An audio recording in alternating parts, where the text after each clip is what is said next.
You know what I'm excited about this year? That the answer to this question, that what haircut I should get next, is not a fade.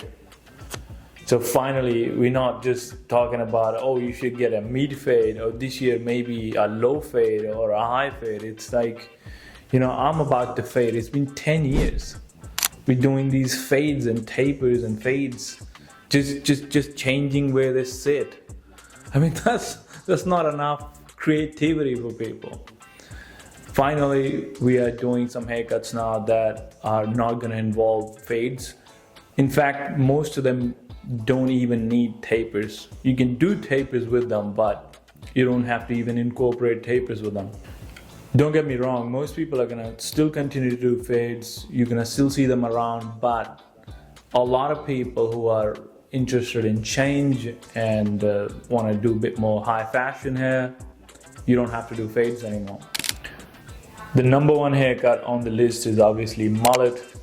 Now, they name them all sorts of cute names like mini mullets and all sorts of other names that I can't think of right now, but majority of them are really, really ugly, and there are some decent ones, and these are my favorite picks.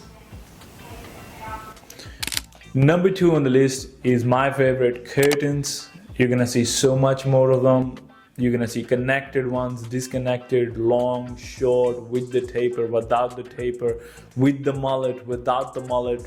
Well, you're gonna see a lot of curtains, and I think it's a good thing. I love them. The reason I like curtains because I'm in my 30s and the housing market is pretty tough.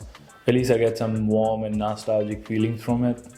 Number three is the pushback, which is pretty similar to the curtains. You can also do it with the taper, maybe not so much with the mullet, but you can have a uniform length, like back, side, and top should be exactly the same length, which is my favorite version. You can do it with tapers, without tapers, however you like, but don't make them too tacky. Number four is mod cut. I absolutely hate this haircut. It's some sort of haircut from 70s. It was around in 2000s apparently, and it's just one of those haircuts that, straight out of bed look that I don't care, which is not really something I like. I don't think it's gonna do that well. For you to do this haircut, you have to be extremely lean. You have to be like 4% body fat. You have to have a slender, narrow frame. So if you're wide shoulders or you have a bit of beef on you, it's not gonna suit you. The final haircut on the list is textured crop. Now, this textured crop is not to be confused with any other textured crop haircuts we've been doing for the last few years. It's specifically the ER haircut of George Clooney from early 2000s. Now, it doesn't sound like it's gonna become a massive hit. It's not gonna be widely adopted as far as I'm concerned, but I have been wrong before because it's it's going to be summer in Northern Hemisphere. So you might see a lot of people adapting. There's a chance some people in their 30s might adapt it, but it's usually the kids in the 20s who really take on nostalgic haircuts. So we'll see. So the question is, which haircut you should get? Well, I'm not going to be able to tell you that here. You're going to have to book an appointment with me and a consultation.